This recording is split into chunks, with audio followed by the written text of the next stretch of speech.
ঠিক আছে।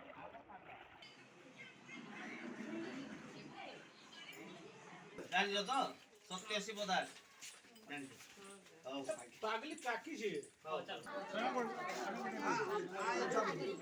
ଆମେ ବନ୍ୟା ସମୟର ସ୍ଥିତି ବାବଦରେ ସଚେତନ ଥିଲୁ ଏବଂ ବନ୍ୟା ପରବର୍ତ୍ତୀ ସ୍ଥିତି ବାବଦରେ ମଧ୍ୟ ସଚେତନ ଅଛୁ।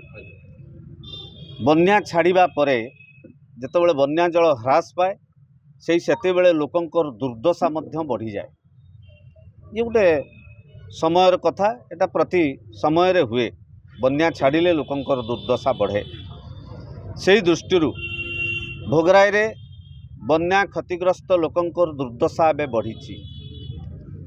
ଆମେ ବନ୍ୟା କ୍ଷତିଗ୍ରସ୍ତ ଲୋକଙ୍କର ଦୁର୍ଦ୍ଦଶାକୁ ଦେଖି ସାରିବା ପରେ ମନ ଭିତରେ ଗୋଟେ ପ୍ରଶ୍ନ ଆସୁଛି, ରାଜ୍ୟରେ ମୋହନ ସରକାର ଚାଲିଛି ନା ମୌନ ସରକାର ଚାଲିଛି? ये सरकार पूरा मौन मुद्रा अवलंबन करुचंती, नीरव रहउचंती। कौ वर्ष सुवर्णरेखा बन्यारे साधारण बन्या क्षतिग्रस्त को रिलीफ दिया जाई नहीं।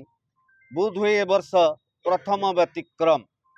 अद्यावधि बन्या क्षतिग्रस्त लोकों को आदौ रिलीफ दिया जाई नहीं। केवल इभाकुएटेड स्थानांतरित लोकों को किसी रंधा खाद्य एवं सुखिला खाद्य दिया जाइछि।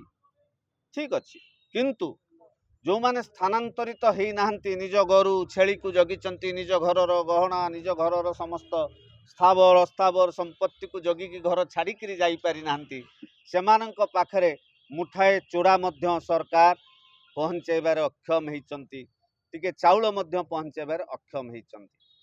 सेही दृष्टिरू आज कांग्रेस दल दाबी करुची जे सुवर्णरेखा बन्या क्षतिग्रस्तंकु तुरंत राज्य सरकार 10 दिनर स्वतंत्र रिलीफ प्रदान करंतु।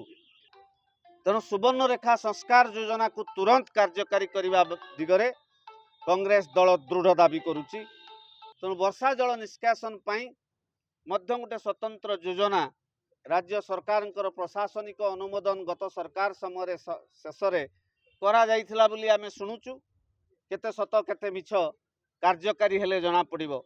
तेणु से दृष्टि तुरंत वर्षा जल निष्कासन दिगरे जो पदक्षेप जो योजना कार्यकारी होइथिला ताकू कार्यान्वित करने दिगरे कांग्रेस दल दाबी करुची एवं सुवर्णरेखा संस्कार योजना को तुरंत कार्यकारी करने दिगरे कांग्रेस दल दाबी करुची।